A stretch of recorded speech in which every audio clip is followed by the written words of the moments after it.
Itu masih mending kunut tuh, nunggu rakaat terakhir. Ada yang baru mulai rakaat sudah ribut gara-gara bismillah tuh, baru dibuka udah ribut tuh. Umat sekarang wajah-wajahnya tuh, padahal hadisnya jelas. Kurang lebih ada yang ngitung 70 hadis dibagi 4 bagian. Ada yang jahar Bismillahirrahmanirrahim, ada yang silent. Maaf ya, kalau silent sir itu nggak usah ditempelin ke mic. Bismillahirrahmanirrahim, Alhamdulillahirabbil alamin. Itu sama saja dengan jahar, Joni.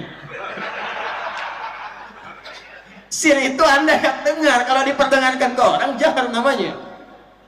Yang ketiga nggak dibaca sama sekali, langsung Alhamdulillahirabbil alamin. 4 baca rakaat pertama dengan jahar, riwayat Abu Hurairah. Dan yang keduanya tidak dibaca sama sekali. Bismillahirrahmanirrahim, rakaat pertama. Rakaat kedua nggak dibaca, langsung hamdalah, Alhamdulillahirabbil alamin. Dan keempat-empatnya jalur ke nabinya ada dan dijelaskan. Ini kapan Nabi baca jahar, kapan sir, kapan nggak dibaca. Riwayatnya, penyebabnya ini, asalnya di sini, tempat jelas. Tinggal dipilih. Keempat-empatnya disebut manhaj, at-tariqul wadih. Semua sumbernya nyambung ke Nabi dengan jelas. Tapi saat kita praktekkan kan mesti pilih salah satu.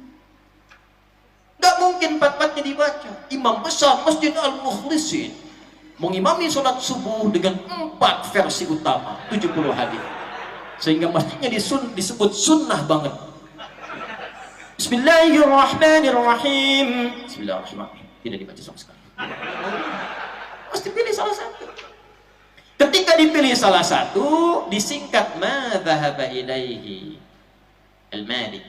Apa yang cenderung diambil oleh Imam Malik? Ma dhahaba ilaihi Syafi'i. Imam Syafi'i cenderung ngambil yang mana? Ma dhahaba ilaihi Ahmad. Imam Ahmad cenderung yang mana? Kepanjangan ma dhahaba ilaihi singkat madhab. Madhab. Jadi madhab itu bukan kelompok, bukan pilihan sendiri, bukan otak-atik sendiri, nggak ada. Jangan bikin kaidah yang aneh-aneh. Apa kaidah aneh itu? Pilih mana? Pilih Nabi, pilih madhab. Ente kalau nggak belajar lewat madhab, nggak akan mungkin sampai infonya ke Nabi. Karena semua yang sampai ke kita sekarang itu mengerucut ke jalur madhab. Karena 4 ini kemudian yang mendokumentasikan pelajaran informasi dari Nabi ke sahabat. Sahabat banyaknya mengingat, jarang sekali yang mencatat, karena ingatannya itu luar biasa tajam. Tajam. Semakin menyebar, semakin kurang ingatan. Tuh. Sahabat dulu banyaknya mengingat dibandingkan mencatat. Dan hebatnya mereka, hafalannya di dalam kepala. Orang sekarang hafalannya di luar kepala. Saya udah hafal di luar kepala, Ustaz. Nah, itu belum hafal, masih di luar kepalanya. Karena itu orang Arab mengatakan kalau sudah hafal, hafidtu an dhahri qalbi. Saya hafal dalam kepala saya sampai ke hati saya. Menyebar, kemampuan menghafal berkurang, maka dicatat. Yang banyak menghafal dan mencatat itu kurang lebih 4 yang paling fenomenal. Imam Abu Hanifah yang wafat 150 Hijrah, Imam Malik yang lahir 93-94 Hijrah, Imam Asy-Syafi'i yang lahir 150 Hijrah, dan Imam Ahmad bin Hanbal yang lahir 163 atau 164 Hijrah. Nah, semua dokumentasi itu, itulah yang sampai ke kita sekarang dipelajari. Maka nggak ada hubungannya kemudian dengan kondisi-kondisi kekinian. Semua jalurnya ke Nabi ada. Yang pilih Bismillah jahar, bagus dalilnya ini. Yang disirkan ini. Saya 2010 tuh jadi petugas di Mekah, menyambut jemaah haji Indonesia pertama kali, dan waktunya sholat Isya tuh. Itu pertama jemaah datang, pas imamnya saya sudah masih ingat betul saya suasana begini. Sudah siap takbir, Allahu Akbar. Bismillah.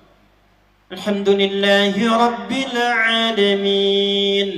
Itu komentar jemaah Indonesia pertama di samping saya terdengar jelas. Alhamdulillah saya belum takbir tuh. Iki imamnya Muhammadiyah ya. Wah, saya komen langsung Muhammadiyah cabang Masjidil Haram. Nah, jadi ini sudah saatnya kita belajar dengan baik, mempraktekkan percikan nama. Jauh dari perselisihan. Ya, sudah bukan eranya lagi membid'ahkan, menyalahkan apa semua. Yang ada itu pelajari pakai ilmunya. Lalu ilmu yang baik itu praktekkan untuk membangun bangsa. Ini amanah dari Allah Indonesia ini.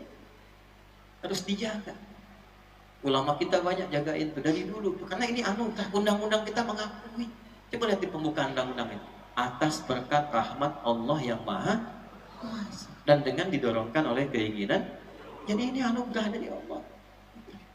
Proklamasi hari Jumat bulan Ramadan.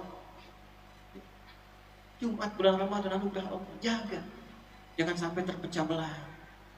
Rukunkan, nyatukan, karena Nabi itu menyatukan bukan memecah. Ini yang kita harapkan Nabi. Jangan sampai maulid, habis itu berantem lagi.